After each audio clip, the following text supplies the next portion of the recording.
So my father comes to me in my dreams often, and I make space for him on the couch. We used to sit here and watch reality TV back when he was still there, and he'd say it was bullshit. My father taught me the word bullshit, and I'd say, if you hate it so much, why don't you just change the channel? And he'd say, we watch good TV to learn how to be, and bad TV to learn how not to be. And I don't remember if that was the question, but in my dreams, my father and I sit on this couch, his right arm around me, his cell phone balanced on his pot belly, and he tells me he has to leave in 3 minutes. My father almost died once when I was 4. Actually, he did die. They just brought him back in a minute or two. I guess he still had things to say and things to do. He never brought it up in the 12 years he got to live after it happened. And maybe that's why I still think I could bring him back. Death is only a dimension away, and maybe if I tried hard enough, I could make something cosmic like that happen and he could still come back. But in my dreams, I look him in the eyes and say, this is really how it ends, Dad.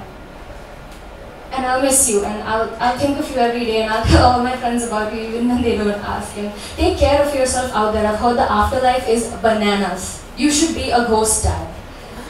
Haunt the fuck out of this home. I want you to push me off the couch if I've been on it too long. I want you to make me uncomfortable at the thought of sleeping in your bed. I want you to slam kitchen cabinet doors, make the lights flicker. I want to say Dad 3 times in front of my mirror and have you show up behind me. I want you to make it home at 9 p.m. again, and I want you to come back, Dad. But in my dreams, I know he's not coming back, so I pull his arm and make him wait a minute longer. He asks if I'm going to be okay. I wonder what it is about fathers and their daughters. They never seem to stop asking each other these questions. Are you going to be okay? Are you going to be home today or tomorrow? Have you eaten anything? Do you drink? Do you smoke? Do I know who you're going out with? Will you ever come back? So in any case, I tell him I'm not going to be okay for a really long time after he's gone, and he asks me why. And I tell him it's because everything I want to tell him keeps piling up in my heart until it breaks. I have this bag full of stories to tell him, but he's got one foot on the first step down the staircase. He's never returning. And he says, tell me everything now then. Here goes with this. My hair is green now, I have tattoos. I kind of met this guy I really liked, but he turned out to be a dick. When I see beautiful places and see beautiful things, I think of you, and I picture you standing next to me, watching with me. I've forgotten how it sounded when you said my name. I don't remember what your last words to me were either.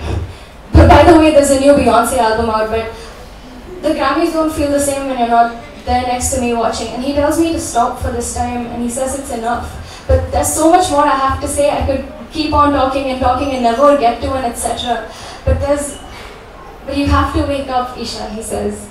There are so many more dreams to dream, and so many hours you could be standing here with me, so many hours you could spend trying to bring me back, but you're not coming back, I say.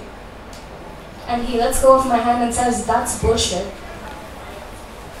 Death is only a dimension away. Maybe you did try that hard, and maybe you did make something cosmic happen, and it traveled through time into the past, and when you were a child, I told you I loved you twice, every time, once for then and once for now.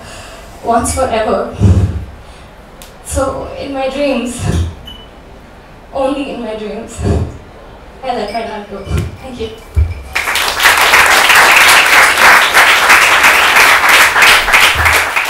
I always think that if you had to do like, subscribe like Thakur in Sholay, how would he do it? He had no hands, he couldn't point. How would you find your way? This is what he'd do, to like, to subscribe, and to follow us.